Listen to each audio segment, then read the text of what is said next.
ನಾವು ಮಿಸ್ಸಾಗಿ ಸೌಜನ್ಯ ಅನ್ನೋ ಈ ಹುಡುಗಿನ ಕಿಡ್ನಾಪ್ ಮಾಡ್ಕೊಂಡು ಬಂದಿದ್ದೀವಿ ಅನ್ನೋ ಅರಿವು ಅವರಿಗೆ ಆವಾಗ ಬರುತ್ತೆ. ಈ ಕಡೆ ಸಂಜೆ 7 ಗಂಟೆ ಆದರೂ ಸಹ ಸೌಜನ್ಯಳ ತಂದೆ ತಾಯಿ ತನ್ನ ಮಗಳು ಇನ್ನೂ ಮನೆಗೆ ಹಿಂದಿರುಗಿಲ್ಲ ಅಂತ ಕಂಗಾಲಾಗಿ ಹೋಗ್ತಾರೆ. ತನ್ನ ಮಗಳು ಎಲ್ಲಿದ್ದಾಳೆ ಅನ್ನೋ ಗಾಬರಿಯಲ್ಲಿ ಊರವ್ರಿಗೆಲ್ಲ ಸುದ್ದಿನ ಮುಟ್ಟಿಸಿ ಸಿಕ್ಕ ಜಾಗದಲ್ಲೆಲ್ಲ ಹುಡ್ಕೋದಕ್ಕೆ ಶುರು ಮಾಡ್ತಾರೆ. ಕಾಡಲ್ಲಿ ಕೂಡ ಆಕೆಯನ್ನು ಹುಡ್ಕೋ ಪ್ರಯತ್ನವನ್ನು ಮಾಡ್ತಾರೆ.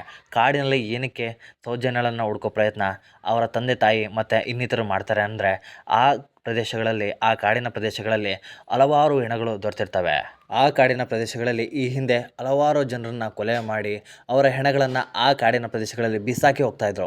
ಹೀಗಾಗಿ ಕಂಗೆಟ್ಟಂತಹ ಆ ಸೌಜನ್ಯಳ ತಂದೆ ತಾಯಿ ಕುಟುಂಬಸ್ಥರು ಗ್ರಾಮಸ್ಥರು ಮಧ್ಯರಾತ್ರಿ 11 ಗಂಟೆ ತನಕ ಆ ಕಾಡಿನ ಪ್ರದೇಶಗಳಲ್ಲಿ ಹುಡುಕಾಟವನ್ನು ನಡೆಸ್ತಾರೆ. ನಂತರ ಅವರಿಗೆ ಇನ್ನೇನು ಮಾಡಬೇಕು ಅಂತ ತೋಚದೆ ಆ ಬೆಳ್ತಂಗಡಿ ಪೊಲೀಸ್ ಠಾಣೆಗೆ ಹೋಗಿ ತನ್ನ ಮಗಳು ಕಳೆದೋಗಿದ್ದಾಳೆ, ಕಾಣ್ತಾ ಇಲ್ಲ, ಬೆಳಗ್ಗೆ ಕಾಲೇಜಿಗೆ ಅಂತ ಹೋದವಳು ಸಂಜೆ ಆದರೂ ಸಹ ಬಂದಿಲ್ಲ, ದಯವಿಟ್ಟು